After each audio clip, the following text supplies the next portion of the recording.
నమస్తే, welcome to our channel. నేను సిరి. జగన్ సమీప బంధువు మాజీ మంత్రి అయిన బాలినేని శ్రీనివాస్ రెడ్డికి అయితే టీడీపీ నో ఎంట్రీ బోర్డు అయితే పెట్టింది.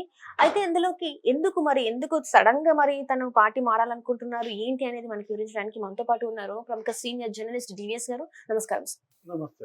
సరే, ఇప్పుడు చూస్తున్నట్టయితే బాలినేని శ్రీనివాస్ రెడ్డికి టీడీపీలో నో ఎంట్రీ బోర్డు పెట్టేశారు చంద్రబాబు నాయుడు గారు, ఇంకా లోకేష్ గారు. ఎందుకు తన పార్టీ మారాలనుకుంటున్నారు?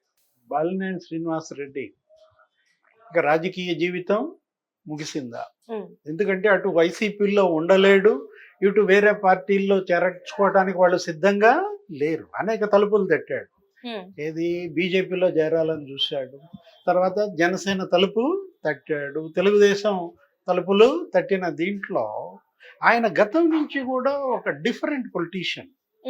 ఏది అటు సుబ్బారెడ్డితో విభేదాలు, సొంత పార్టీ, సొంత బంధువుతో, నెక్స్ట్ జగన్మోహన్ రెడ్డితో గ్యాప్ మనం చూసాం.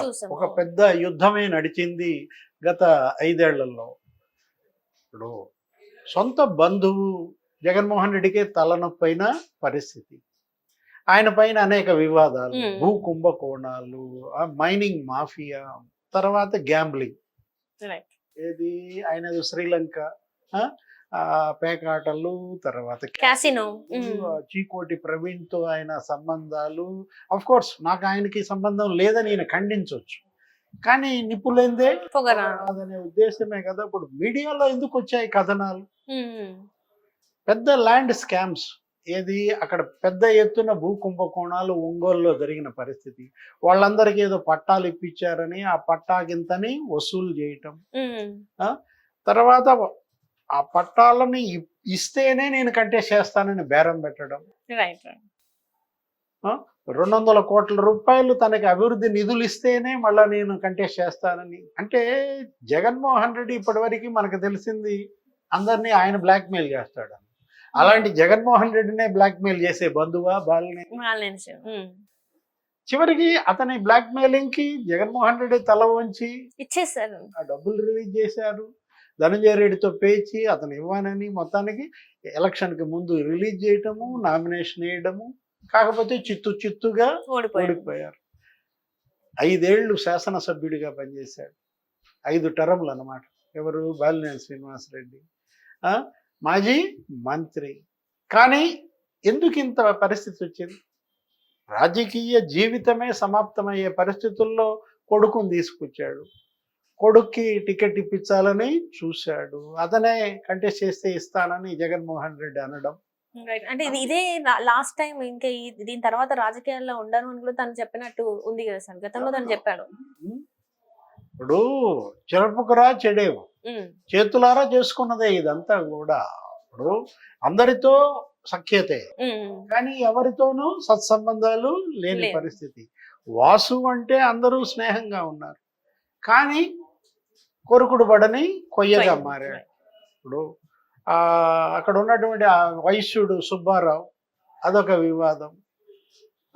సుబ్బారావుని కొట్టారని, హింసించారని సుబ్బారావు గుప్తా అతను వీడియోలు చేయటము, బాలినేని శ్రీనివాస్ రెడ్డి ఓటమికి అదొక కారణం. ఆర్య వయస్సులో ఓట్లన్నీ కూడా ఇవాళ వైఎస్ఆర్ కాంగ్రెస్ పార్టీకి దూరం అయ్యాయి ఈ సుబ్బారావు గుప్తా ఉదంతం వల్ల. ఎంత హింసించారు! నిన్ను నమ్ముకుని నీ కోసం అతను నిలబడ్డప్పుడు అతని ఆస్తులు కబ్జా చేయటం, అతన్ని వేధించటం, ఆయన భార్య కన్నీళ్లతో ప్రార్థించటం మనం చూసామన్నమాట. ఎవరైనా సరే బలహీన వర్గాలను గనక ఉసురు పోసుకుంటే ఏంటి, అటు వైశ్యుల భూములు కబ్జా చేసిన, బ్రాహ్మణులను వేధింపులకు గురి చేసిన అల్పసంఖ్యాక వర్గాలు వాళ్ళు శాపాలు పెడతారు, ఆ శాపాలు తగులుతాయి. ఇప్పుడు వైశ్యుల శాపానికే బాలినేని బలయ్యాడా? ఎందుకంటే ఎంత కావాలా మీకు? ఆస్తి ఎంత కావాలి, భూములు ఎంత కావాలి, ఇంత దావాద్రేంటి? ఏం చేసుకుంటారు? ఒక గ్యాంబులర్గా, ఒక జూదగాడిగా ముద్రపడిన పరిస్థితి, ఒక బ్లాక్ మెయిలర్గా ముద్రపడిన పరిస్థితి, ల్యాండ్ స్కామర్ అని. అక్కడ 500 కోట్ల గ్రానైట్ కొండ కొట్టేశారు. మూర్తి యాదవ్, ఎవరు మన జనసేన కార్పొరేటర్ విశాఖపట్నం, ఈయన యొక్క స్కాములన్నీ బయట బయట పెట్టేశారు. బాలినేని శ్రీనివాసరెడ్డి ఆ గ్రానైట్ ఆ బల్లి కురవ దగ్గర 500 ఎకరాల్లో ఏ విధంగా గ్రానైట్ కొల్లగొట్టారు అనేది, బాలినేని శ్రీనివాసరెడ్డి వియ్యంకుడు ఆ విశాఖపట్నంలో ఏ విధంగా అక్కడ రియల్ ఎస్టేట్ దందా నడిచింది. గంటా శ్రీనివాసరావుతో వీళ్ళకి సంబంధాలు సన్నిహితంగా ఉండొచ్చు. అతను ఇతను ప్రకాశం, నీది ప్రకాశం, నాది ప్రకాశం అనుకోవచ్చు. వ్యాపారం వ్యాపారమే, రాజకీయం రాజకీయమే. ఇంత చెడ్డ పేరు ఉన్నటువంటి బాలినేని శ్రీనివాసరెడ్డిని చేర్చుకోవడానికి తెలుగుదేశం ఎలా సంసిద్ధంగా ఉంటుంది? ఏ పార్టీ అయినా సరే, అటు బీజేపీ, జనసేన అన్నిటితోనూ నడిపాడు. రాజకీయం దేనికి కొరగాకుండా అయ్యాడనమాట. ఇప్పుడు జగన్మోహన్ రెడ్డి ఇవాళ ఈ పార్టీని నడపలేడు. వైఎస్ఆర్ కాంగ్రెస్ పార్టీ కాంగ్రెస్ లో విలీనం అవుతోంది. షర్మిల కూడా అన్నది ఆ మాట, ఏమని, పిల్ల కాలువలు సముద్రంలో కలవక తప్పదు అని. జగన్మోహన్ రెడ్డి ఈ రోజు సభలో కూడా ఆయన ప్రవర్తన మనం చూసాం.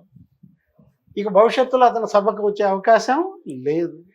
ఎవరి దారాళ్ళు చూసుకుంటున్నప్పుడు బాలినేని శ్రీనివాసరెడ్డి కూడా మరి ఏదో ఒక పార్టీలో చేరాలని చూసినా ఆ పార్టీలు చేర్చుకోవడానికి సిద్ధంగా లేని పరిస్థితుల్లో అతని రాజకీయ జీవితం ముగిసింది. ట్రాజడీ, పొలిటికల్ ట్రాజడీ అన్నమాట. మీరు అధికారం ఉన్నప్పుడేమో కళ్ళు నెత్తికెక్కాయి, ప్రజలతో సంబంధాలని కోల్పోయారు, ఎక్కడెక్కడో తిరిగారు. ఇప్పుడు జనం మీకు దూరం అయ్యారు. జనమే ఇవాళ జగన్మోహన్ రెడ్డిని, ఆయన పార్టీని దూరం పెట్టిన పరిస్థితుల్లో జగన్ని నమ్ముకున్నటువంటి ఆయన బంధువుల రాజకీయ భవిష్యత్తు కూడా అగమ్య గోచరంగా మారింది. అంటే ఇప్పటి వరకు చూస్తుంటే చాలా మంది ఇప్పటికి కూడా టీడీపీతోనే టచ్ లో ఉన్నారు. ఈ 11 మంది ఎవరైతే గెలిచారో వాళ్ళు కూడా టచ్ లోనే ఉన్నారు. రేపు మాపు వాళ్ళు కూడా ఇంకా వెళ్ళిపోతారని చెప్పేసి మరి వార్తలు వస్తున్నాయి. అందులో వాస్తవం లేదంటారు. ఇంకా ఈయన నమ్ముకొని ఉంటారంటారా మరి?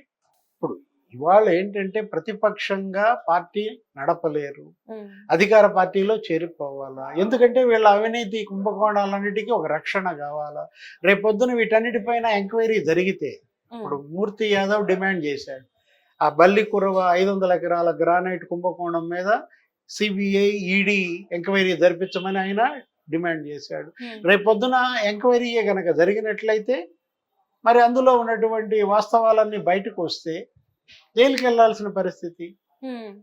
అంటే అటు దర్యాప్తు సంస్థల భయంతోనో, అవినీతి కుంభకోణాలు వెంటబడి తరమటం వల్లనో ఏదో రకంగా అధికార పార్టీలో చేరిపోతే వీటన్నిటికీ రక్షణ లభిస్తుందన్నటువంటి తాపత్రయం కనపడుతుంది. బీజేపీలో చేరాలన్న ప్రయత్నమైనా, తెలుగుదేశంలో, జనసేనలో చేరాలనుకున్నా కారణం అంటే ఇదే అన్నమాట. ఇప్పుడు మీరు తప్పించుకోలేరు, చేసిన తప్పులు అలాంటివి. మీరు చేసిన పాపాలే మిమ్మల్ని వెంటబడి తరుముతూ ఉన్నటువంటి పరిస్థితుల్లో ఇవాళ బాలినేని శ్రీనివాసరెడ్డి భవిష్యత్తు అగమ్య గోచరం. Right. Thank you so much sir.